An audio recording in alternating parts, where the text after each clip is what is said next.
Good morning, friends. Today again we are back with the geography third lesson, that is physiography and drainage. In the first part we have learned about the physiography, and now we are going to learn about the drainage in India and Brazil. So let us see what is drainage. Now when you hear the word drainage, what is that? To leave out all the water waste and all outside. So water system, the system which is made to put out all the water outside. Now let us see. Okay. Now, maps showing major rivers of Brazil and India are shown in figure 3.3 and 3.4. Okay.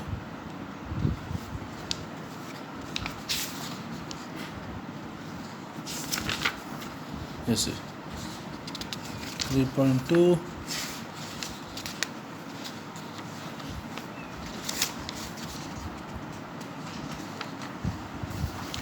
3.3 is there.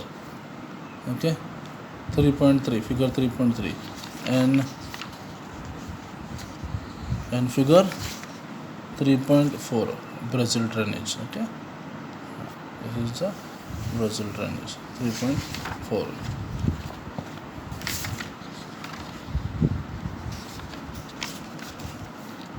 Okay, take two tracing papers and prepare drainage basin maps of Amazon and Ganga. Name the basins. Write a comparative note on the basins of Ganga and Amazon river. You may consider following points for the comparison. Size of catchment area, that is, consider the map. Their relative location with respective countries. Headwater regions of rivers. Orientation of the rivers and major tributaries and their orientation. Okay. Some more information. Yes, total catchment area in square kilometer. Ganga river is how much? 10,16,124, whereas Amazon river is 70,50,000. Total length of river in kilometer is how much? 2,525, whereas Amazon river is 6,400 in kilometers. Okay, length of river. Water discharge cubic meter per second is 16,648, whereas here it is 2,09,000. Brazil, drainage of Brazil.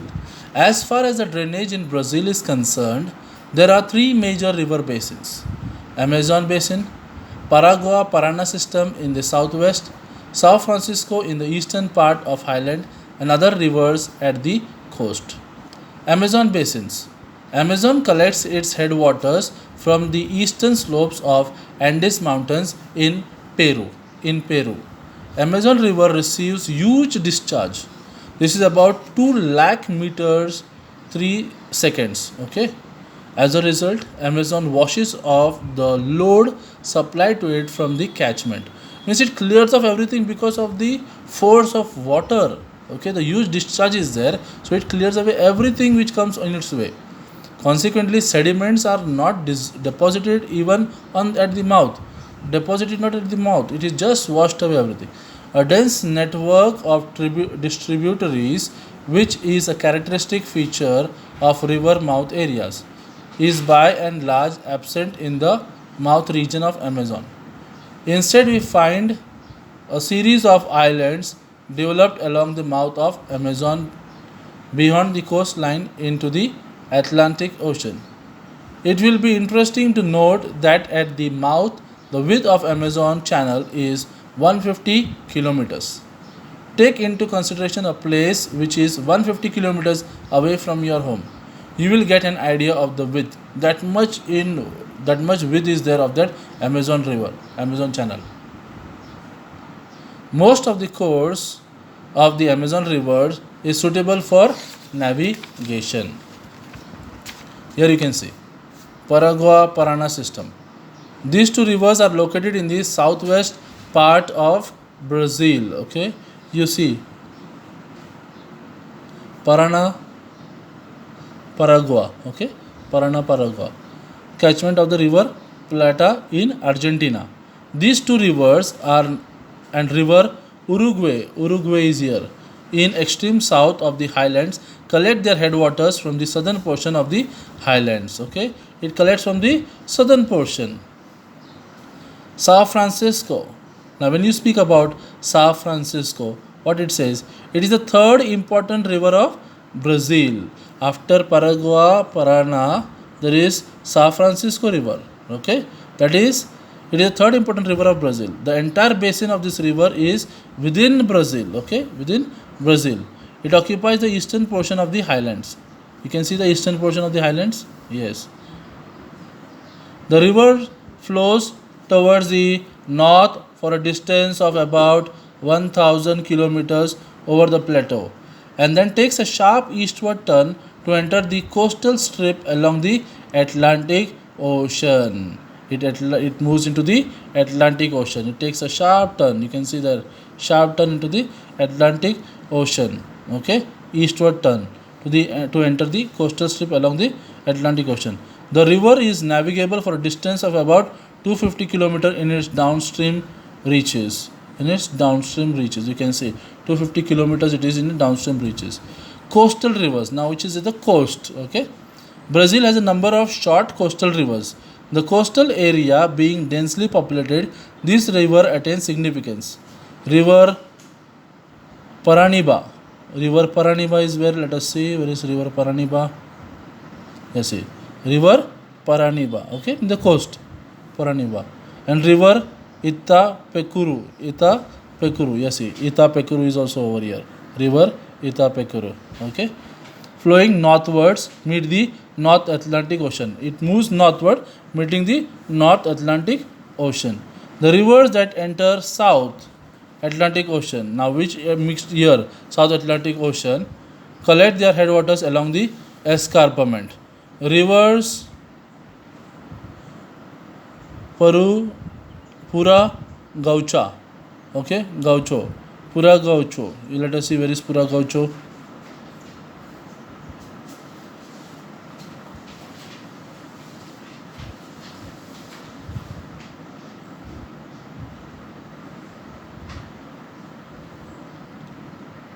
Okay.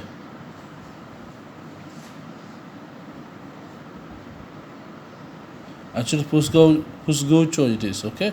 Pusgaucho River enters the Atlantic Ocean near Salvador town. Okay, near Salvador town. It is here. It meets the Atlantic Ocean. Okay. Now comes the next one is what we are going to learn is about India, drainage of India. Rivers in India are largely classified according to their source region into Himalayan and peninsular rivers.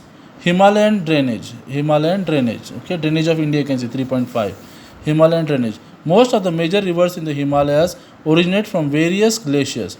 In summers, when glaciers melt, the discharge of water increases in summer. They flood during monsoons too. They are perennial rivers. Now, why it happens in Himalayan? Because when the glaciers melt, the discharge of water increases too much. Because in summer it melts. Same way in monsoon because of the rainy season. The drainage covers two major river systems such as Sindhu river system and Ganga river system. You can see the Ganga over here. Okay, Ganga is there, which comes from there. Okay.